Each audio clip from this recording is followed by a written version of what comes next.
चुनाव में exit poll तो गलत साबित हुए ही हैं। अयोध्या से भी चौंकाने वाले परिणाम सामने आए हैं।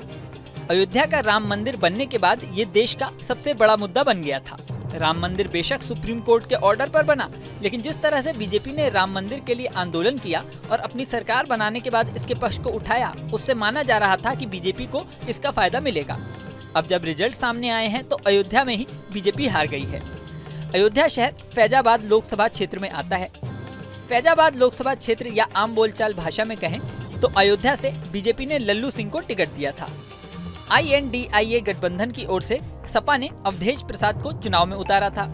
सपा के अवधेश प्रसाद ने लल्लू सिंह को 48,104 वोटों से हरा दिया है। बीजेपी को अयोध्या में हार क्यों मिली, आइए इसे समझते हैं। मीडिया रिपोर्ट्स के अनुसार बीजेपी का पूरा फोकस अयोध्या धाम पर था। सोशल मीडिया से लेकर चुनाव प्रचार तक अयोध्या धाम में हुए विकास कार्यों को बताया गया, लेकिन बीजेपी ने अयोध्या के ग्रामीण क्षेत्रों में बहुत ज्यादा ध्यान नहीं दिया। अयोध्या धाम के ग्रामीण क्षेत्रों की तस्वीर बिल्कुल अलग रही।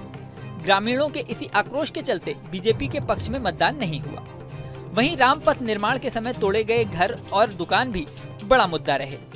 कई लोगों के घर और दुकान तोड़े गए थे। निराशाजनक पहलू ये रहा कि कई लोगों को अभी तक मुआवजा नहीं मिला। इसकी नाराजगी चुनाव परिणाम में साफ नजर आ रही है। कुछ ऐसी ही स्थिति 14 कोसी परिक्रमा मार्ग के चौड़ीकरण में भी देखने को मिली। बीजेपी ने सांसद लल्लू सिंह पर भरोसा जताते हुए तीसरी बार चुनाव मैदान में उतारा था, लेकिन नया चेहरा न उतारना बीजेपी को यहाँ भारी पड़ गया। दरअसल बताया जा रहा है कि लल्लू सिंह के खिलाफ स्थानीय लोगों में नाराजगी थी, आक्रोश था। पार्टी इस बात का अंदाजा नहीं लगा पाई। नतीजा ये हुआ कि बीजेपी को अपनी प्रतिष्ठित सीट गंवानी पड़ गई। लल्लू सिंह ने चुनाव प्रचार के दौरान संविधान बदलने का भी बयान दिया था। इस बयान पर काफी हो हल्ला हुआ था।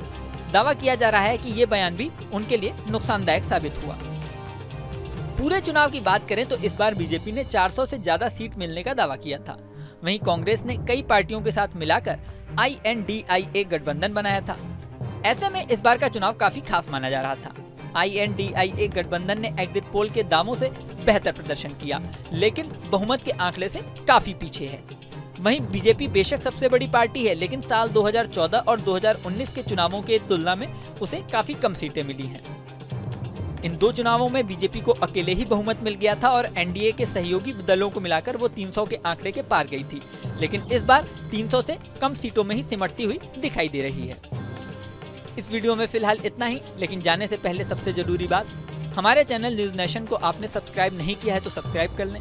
इसी के साथ स्क्रीन पर दिख रहा बेल आइकन प्रेस कर दें, जिससे हमारे नए नए वीडियोस की नोटिफिकेशन आपको मिलती रहे।